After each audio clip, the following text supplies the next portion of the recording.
íbamos, íbamos enredándonos, ahora nos enredamos del todo. Bien, esto se llama Irán entre imperios. Nosotras ya vimos los grandes imperios iranios en sus que eran y que estaban asociados a la historia anterior, o sea, vimos ya los persas, vimos ya los macedonios. Ahora, ¿qué vamos a ver? Vamos a ver una serie de imperios que se instauraron en la región. Unos más largos, otros más cortos. ¿Qué voy a ver? Voy a ver lo que considero que es destacado en relación con ellos.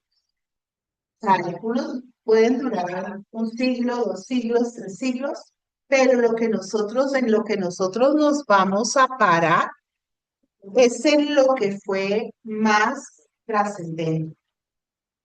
El imperio selyúcida, por ejemplo, duró muy poquito, fue de 1037 a 1194. Acuérdense que siempre que estemos trabajando en el enfoque islam, estamos en el después de Cristo. Siempre estamos después de Cristo.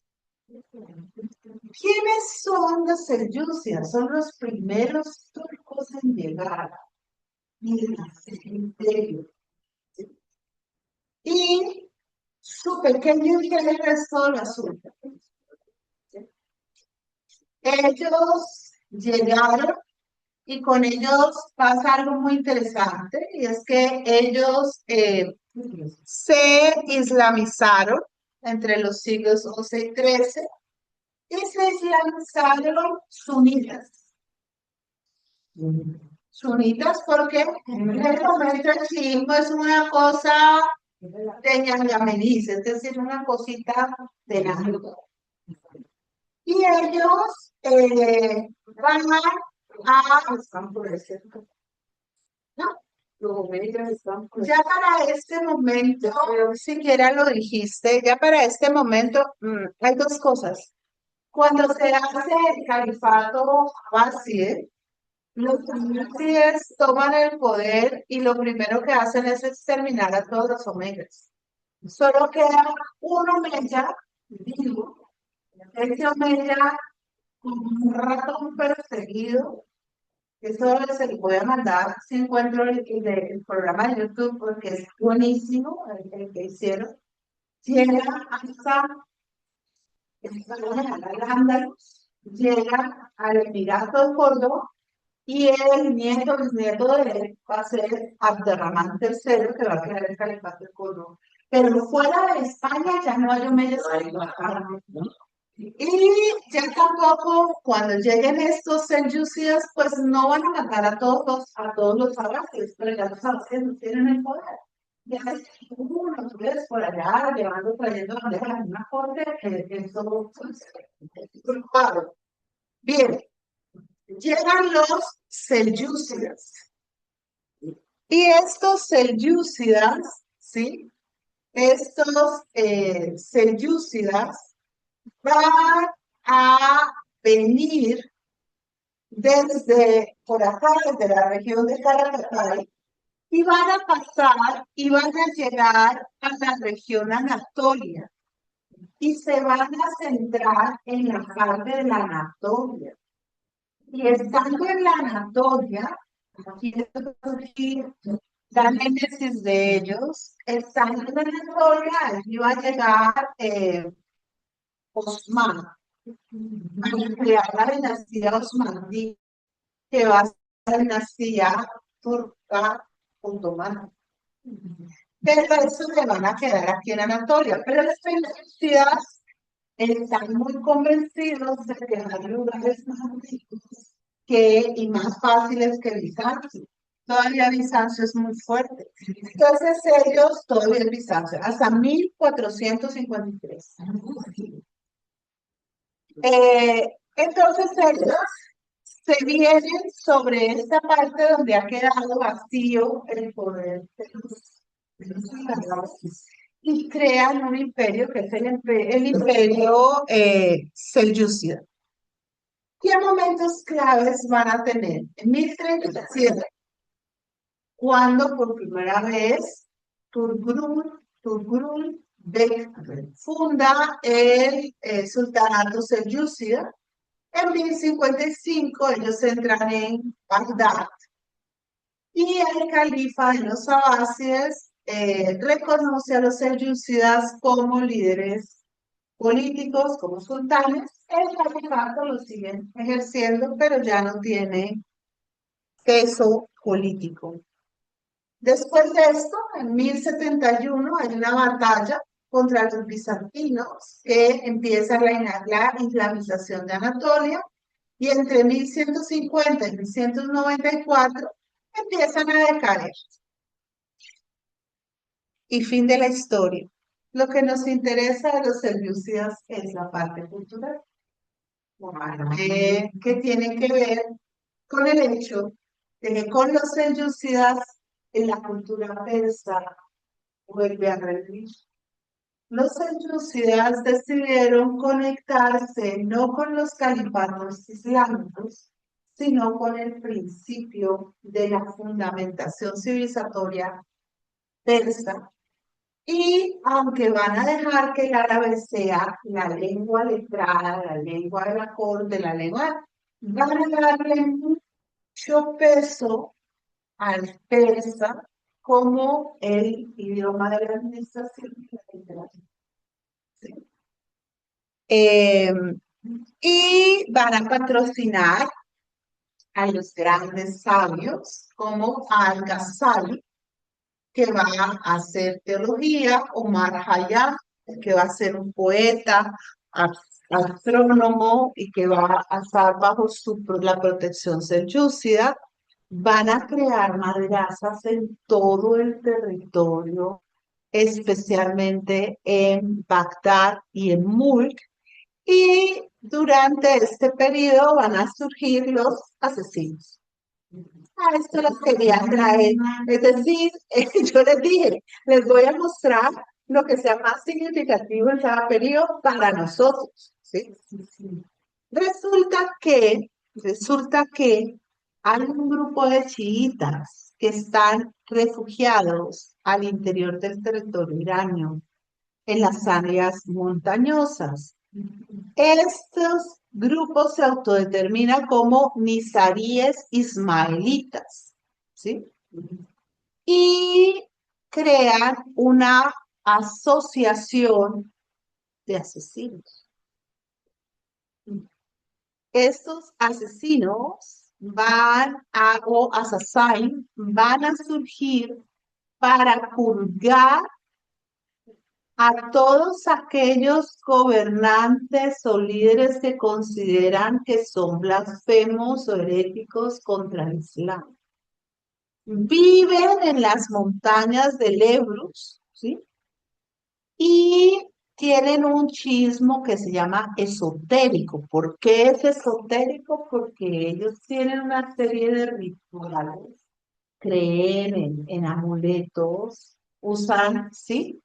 Unas formas de relación con la realidad que no son tan propias, digamos, del chismo clásico. El Islam no debe tener nada de eso.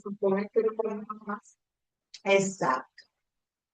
La organización fue una organización totalmente jerárquica y totalmente secreta.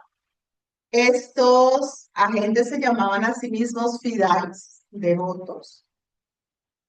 Tenían, como les digo, una forma de asesinato selectivo. Eh, Su idea era proteger la fe ismaelita y rechazar la implantación del sunismo y de la religión de los cruzados cristianos.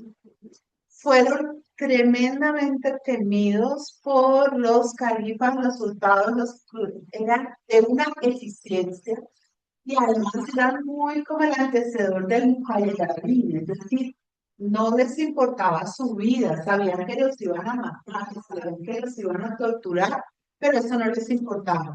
Y controlaban castillos en Irán y en Siria, por eso enfrentaban a los cruzados, porque los cruzados no llegaban a Irán, pero en sí estaban en Siria. Uno de sus sitios más importantes era este que ya desapareció, obviamente lo destruyeron los poderes califales, que era la fortaleza de Alamut. Esta fortaleza fue conquistada en 1090. Era un sitio básicamente inexpugnable. Hoy en día, yo veía la otra vez, veíamos un video, para subir allí necesita. Es difícil de acceder, ¿no?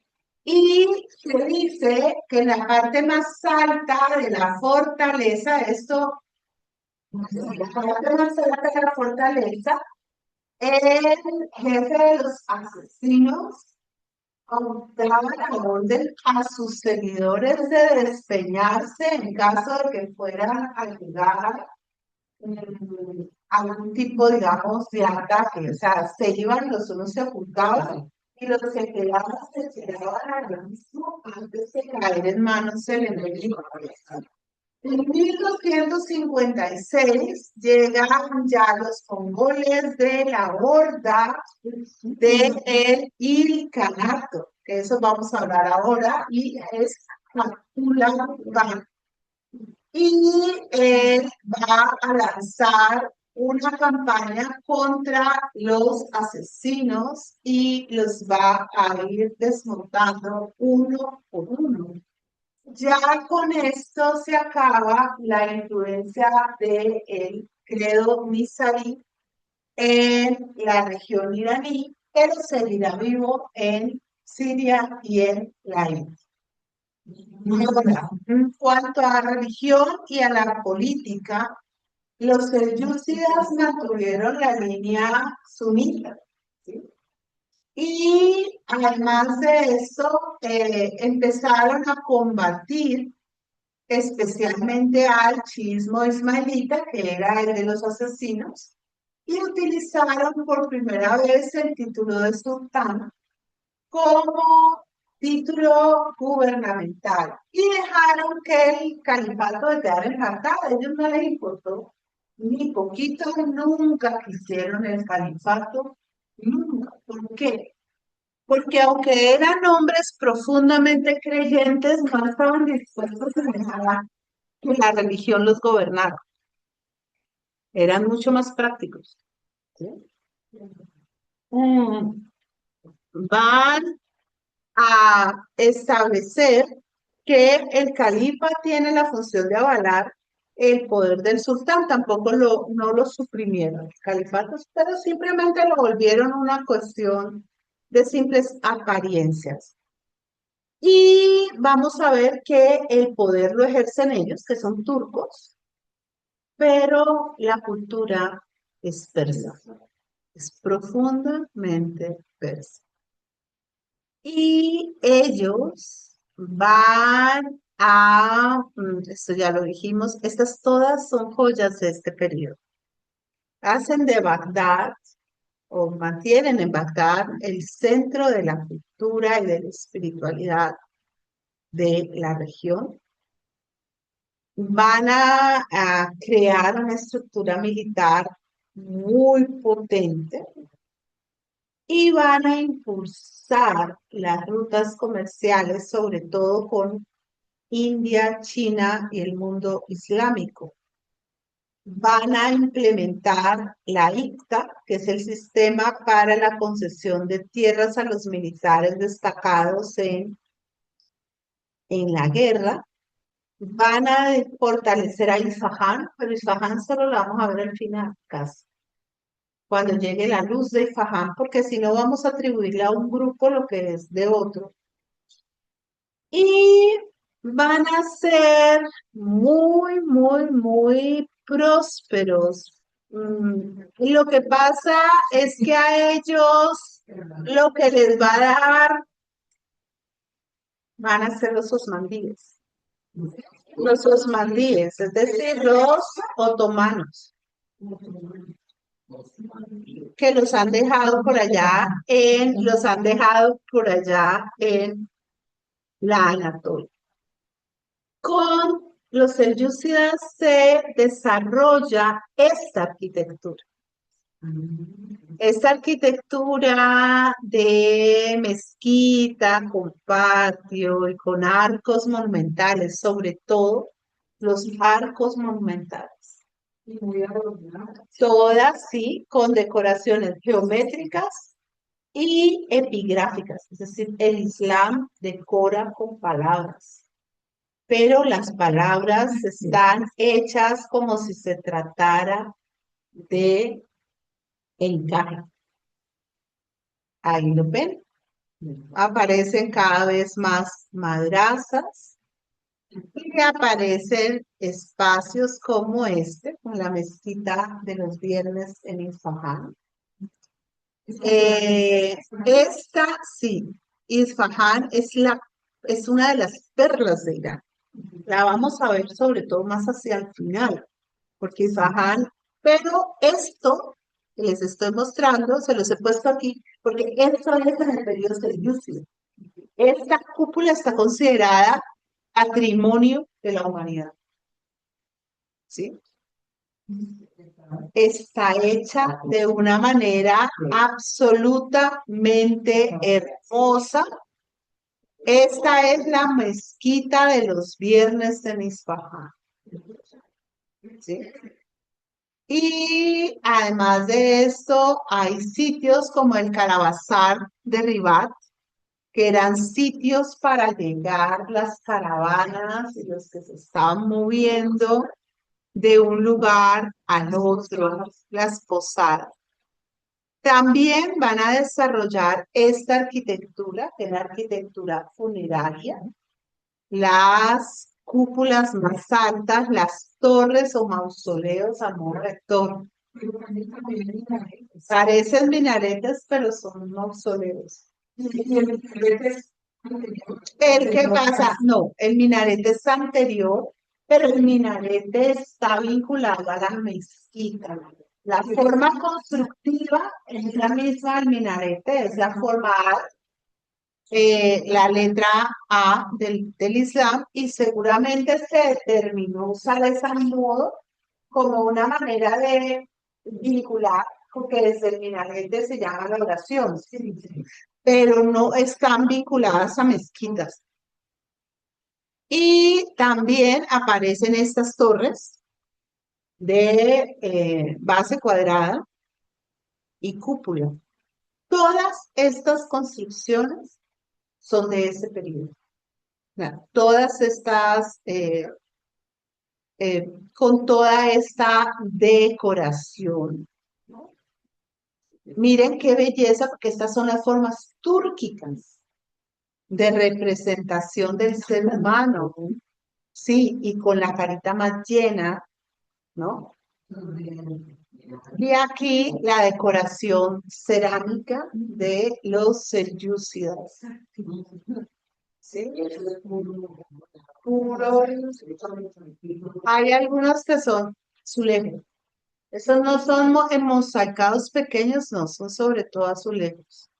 Y hay también este tipo de cerámica con inscripciones, manuscritos, todos los que quieran, se desarrolla la caligrafía decorativa. Platos, jarras, tazones, ¿no? Todo muy refinado, muy bello, muy elaborado, muy en las formas ornamentales que van a ser propias de la miniatura persa, que es algo de lo que vamos nosotros a llegar a conversar, de las formas del arte oriental más elaboradas, más bellas, más mejor logradas, más fantásticas, son las miniaturas persas. Generalmente todo lo que se llama miniatura en estos periodos que son medievales está vinculado a la ilustración de textos. Entonces, cuando ustedes ven los textos medievales que son de este tamaño, la miniatura está la miniatura aquí, una cosa enorme.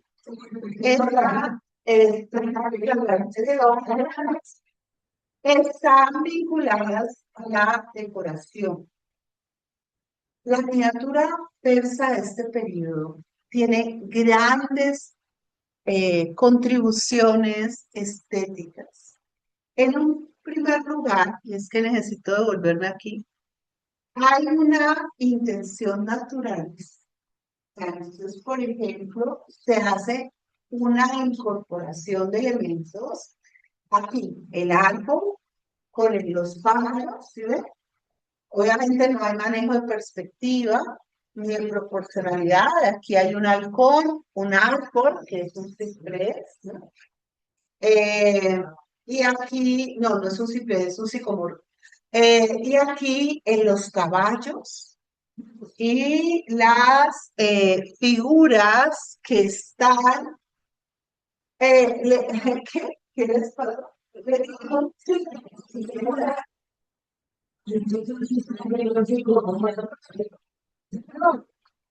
Que jamás que los estudiantes generales, pero van a encontrar ustedes representados muy derechos y todos. Sale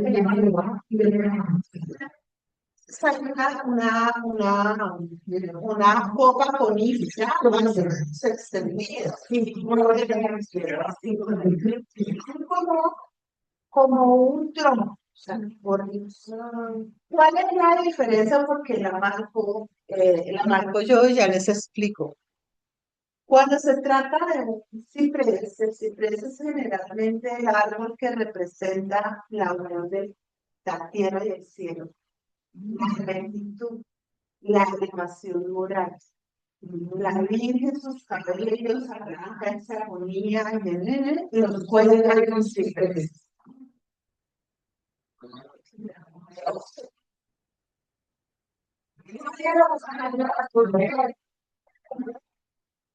El sicomoro, aunque está más grande, es un árbol, un arbusto, que aparece en todas las tumbas egipcias. El alma aparece al frente de ese arbolito. Es el árbol que hace el paso del más acá al más allá. Ese es un árbol de la vida. Es como un árbol de la vida. Bien, en esta miniatura hay un elemento muy especial, y es que el miniaturista ha usado un fondo rojo para la imagen, probablemente en una alusión a la guerra o al enfrentamiento, eso no lo sabemos. Tiene elementos preciosos que están vinculados con la manera de expresar los animales en sus movimientos, y miren la capacidad que tiene para desviar la cabeza del caballo negro para que no obstaculice la mirada o la imagen de el personaje que va montado. También ha puesto los escudos en contravía, porque ha puesto los escudos hacia atrás, no hacia adelante. Eh, estas imágenes, estas imágenes tienen unas características absolutamente interesantes. Por ejemplo, hay una individualización de cada uno de los personajes y se usa el canon de autoridad, que es el mismo canon que está entre los egipcios. Los servidores son más pequeños que el servido. El Señor es mucho más grande y está del mismo tamaño, pero él está sentado. Entonces son como muy mascos túrquicos.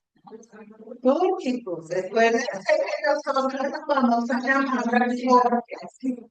Pero los mongoles que nosotros tienen básicamente sí, son muy cercanos a los mongoles. Vamos a encontrar todo tipo de obras de astronomía, de medicina, de zoología, mucha recuperación de lo que eran las grandes obras filosóficas y literarias griegas y árabes, y muy especialmente el trabajo de Avicena o Ibicina. Miren ustedes, Mucho, sí.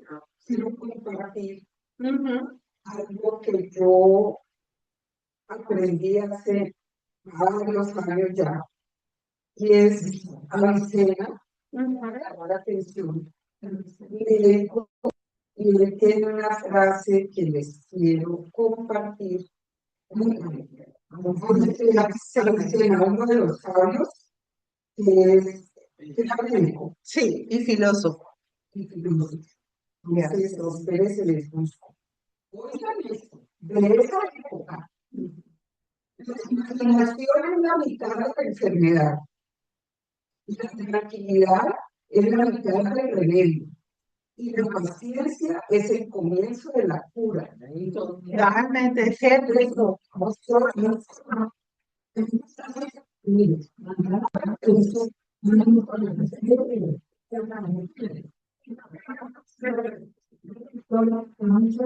Es muy importante. Y además, para fijarla. En estas representaciones, hay elementos que son muy interesantes porque, si ustedes lo ven, la guerra aparece representada permanentemente y aparece muchas veces sobre un trasfondo o un fondo rojo, pero las escenas que encontramos son completamente incruentas. Incruentas. No hay ninguna escena de guerra donde veamos, como en las páginas de los asirios, a gente decapitada. Y hay muchos elementos complementarios para suavizar el daño. Pero estas quieren, por lo menos, hallar una parte más impactante. Los escenarios siempre muy simples. Hay mucha influencia del arte bizantino, mucho interés en mostrar elementos decorativos. Y miren ahí la belleza, el río con los peces, la parte inferior, los animales, ¿no? Eh, Las miniaturas de los selyúcidas son la base de todo lo que será posteriormente el arte visual que miramos. O sea, ellos introducen por primera vez este canon de dibujo, que hay que decirlo, tiene grandes elementos interesantes, entre ellos la plasticidad, la movilidad, de la proporcionalidad del cuerpo, o sea, muchos elementos. Y ahora vamos con algunas obras que son obras de orfebrería, obras escultóricas en las artes decorativas. La madera tallada, los caballos, de nuevo, los textiles, seda con el bordado hilo de oro. Y estábamos tan contentos con los selyúcidas cuando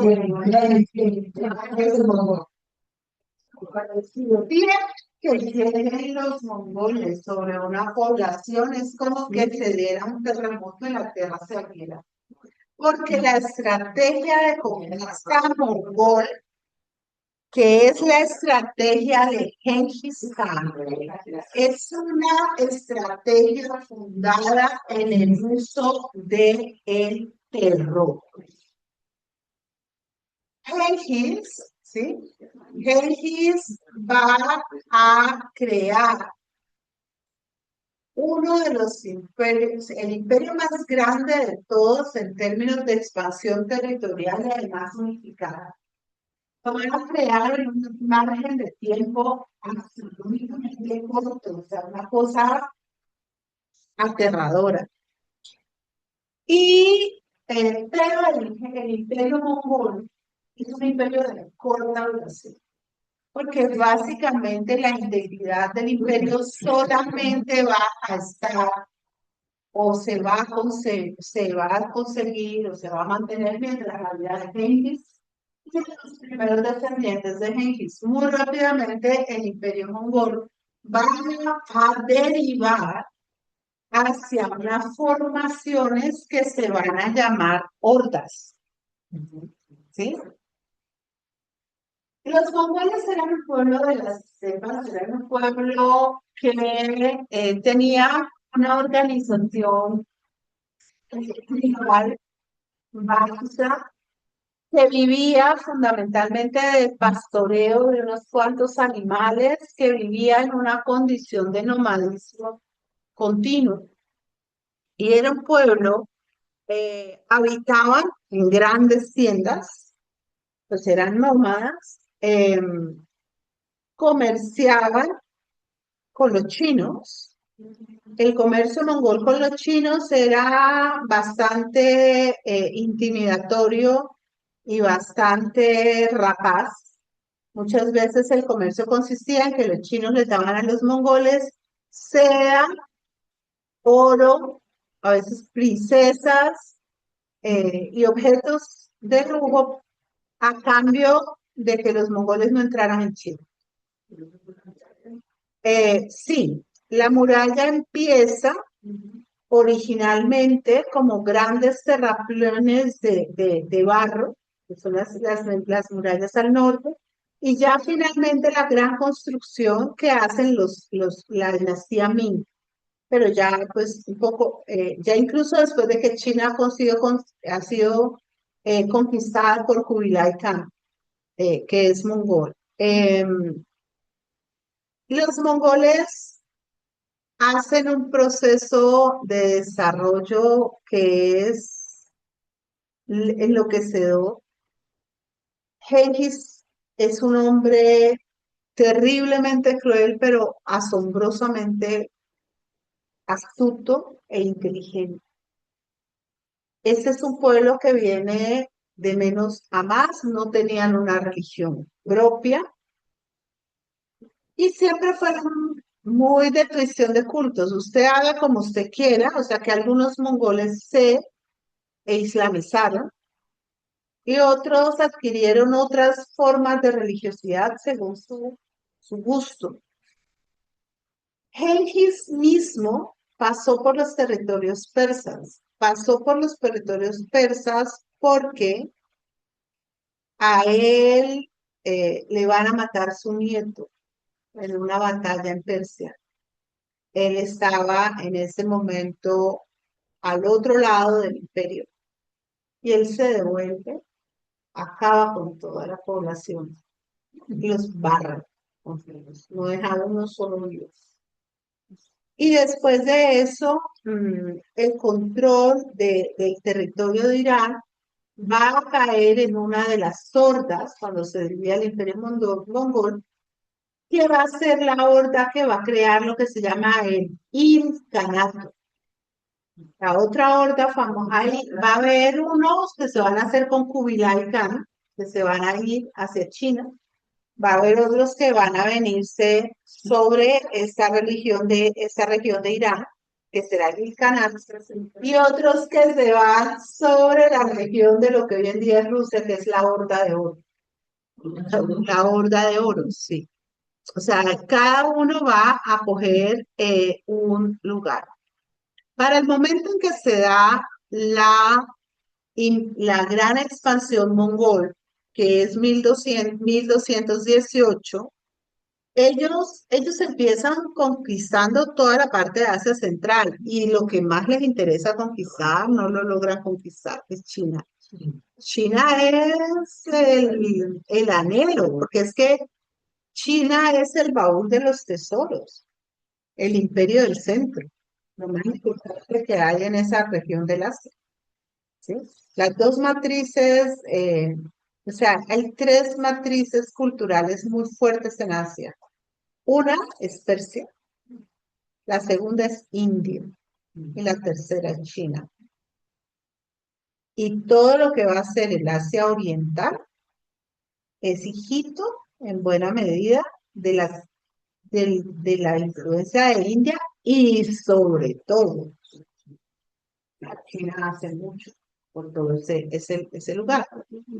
En el momento en que Genghis Sito estaba en movimiento, Irán hacía parte de algo que se llamaba el Imperio Jorasmio o Joresmita, una dinastía musulmana que había surgido, que se había mantenido. Es que ustedes vieron que ya desde el tiempo de los abásides, los territorios concretos de Irán estaban en manos de gente que era la que realmente sabía cómo era el batido en esa región y la que lo manejaba.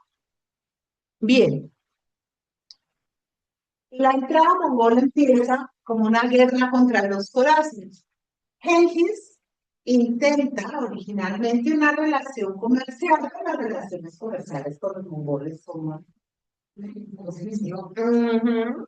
Sí, es decir, tú me das lo que tienes y yo me lo que te doy. Pero el gobernador de los Corásmios decidió tomar a los enviados de Genghis, ya él sabía quiénes eran los mongoles, y ni siquiera los recibió, los hizo ejecutar. Eso era un desafío directo a los mongoles. Esto llevó a que Genghis, que era, ustedes ya saben, un hombre apacible, un hombre tolerante, tomara la decisión de jurar venganza. Y en 1219, Genghis manda una gran invasión sobre el imperio Horasmio.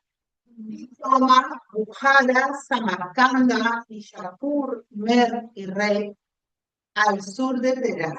Todas las ciudades arrasadas, las poblaciones exterminadas. Porque la norma de Genghis decía a los hombres con los que peleaba, me traes un recuerdito de la batalla, me traes una oreja, pero siempre la oreja al lado derecho, para evitar que cortaran las dos orejas y le hicieran, y hacían montañas.